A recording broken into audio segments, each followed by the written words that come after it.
paano nga ba yung isang batas na nakasulat lang sa papel ay nagiging totoong-totoong tulong sa buhay ng isang tao? Ngayon, alamin natin ang kwento ng Davao City at kung paano nila binuo step by step ang isang sistema ng suporta para sa mga persons with disabilities. Para masagot yan, samahan niyo akong balikan ang naging paglalakbay mula sa isang pambansang utos hanggang sa mga lokal na ordinansa na nagbigay buhay dito. So, heto ang magiging takbo ng usapan natin. Magsisimula tayo sa pambansang panawagan, silipin natin ang mga unang hakbang ng Davao, alamin kung paano naging formal ang lahat, at syempre, titingnan natin yung mga konkretong benepisyo na natanggap ng komunidad. Okay, simulan natin sa pinakaugat ng lahat. Taong 2010, may isang napakahalagang batas na naipasa. At ito yung nag-umpisa ng lahat ng pagbabagong susunod nating makikita. So itong Republic Act 1070, hindi to basta-basta mungkahi lang ha. Ito ay isang malinaw na utos sa lahat ng lokal na pamahalaan sa Pilipinas. Ang sabi nito, kailangan ninyong magtayo ng isang opisina na tututok lang sa kapakanan ng mga PWD.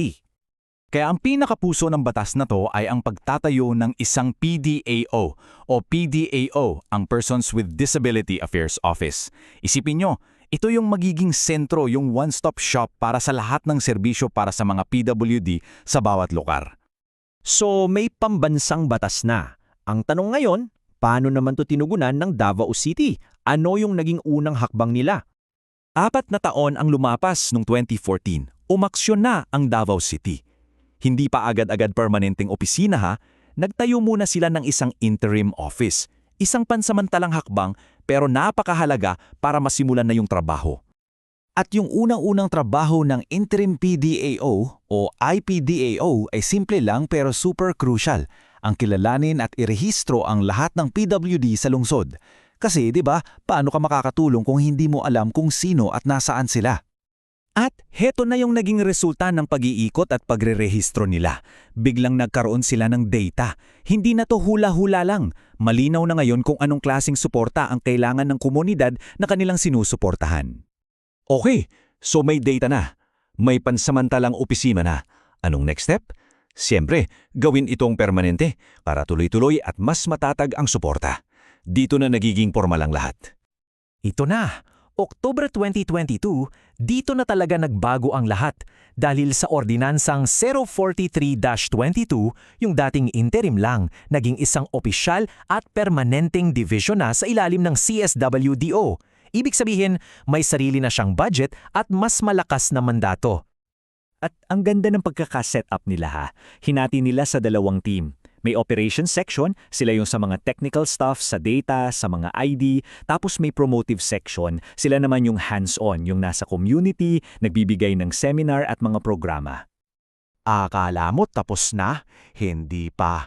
1 buwan lang ang nakalipas, dinagdagan pa nila ng isa pang layer, ang Davao City Disability Affairs Council. Sila yung parang Board of Advisors, yung nag-iisip para siguraduhing tama at epektibo ang direksyon ng PDAO. So kumpleto na yung istruktura. May opisina na, may council pa.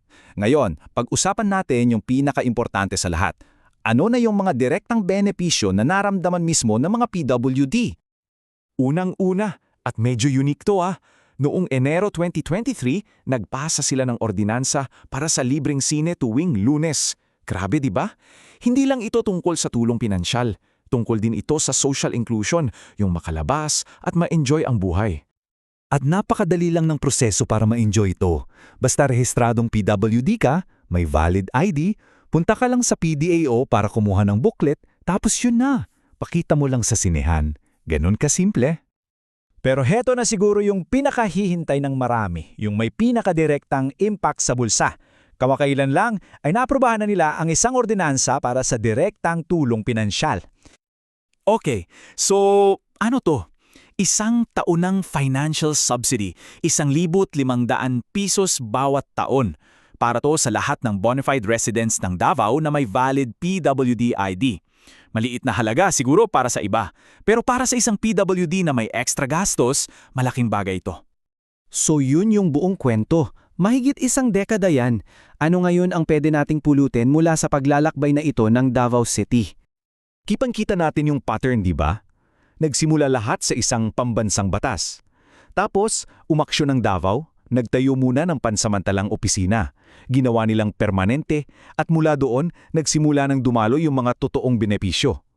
Ipinabakita nito na ang tunay na serbisyo publiko ay isang proseso, step by step, pero may malinaw na resulta. Ngayong matatag na ang pundasyon sa Davao, ang tanong na lang ay ano pa kaya ang kasunod? At para sa ating lahat sa sarili-sarili nating mga lugar, paano kaya natin matutulak na yung mga batas na nasa papel lang ay maging totoong tulong din? Salamat sa pagsama nyo sa pagtalakay na ito.